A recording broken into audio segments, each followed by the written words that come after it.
Today we're going to bring a metal detector. This is perfect for kids, all right? Now, it does have an extension here for the elbows, all right? And the system is very simple. Either you turn it on here, and then you could actually change the modes in here for the audio, right? And when you're over the metal like this, which is not metal, there you go. It says you're on target, if you guys can see that. Target. So it's very basic, all right? It's very simple. Just two modes. They give you a scraper, a little shovel, and then a bag to carry everything and all the things you find. So this thing, we're gonna take it out to the park. They have a nice area. See that thing? Found a piece of metal because it's looking at, actually there's nails there. So look at that.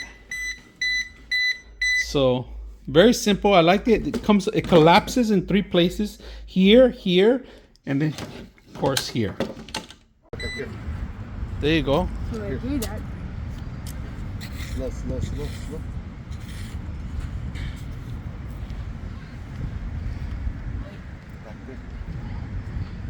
You're in the shed. Oh, right there. All right there.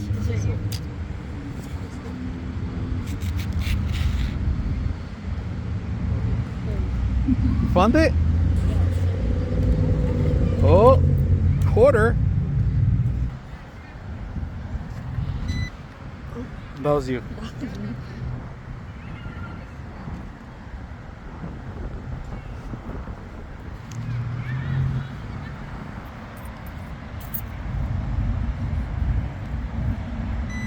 Oh.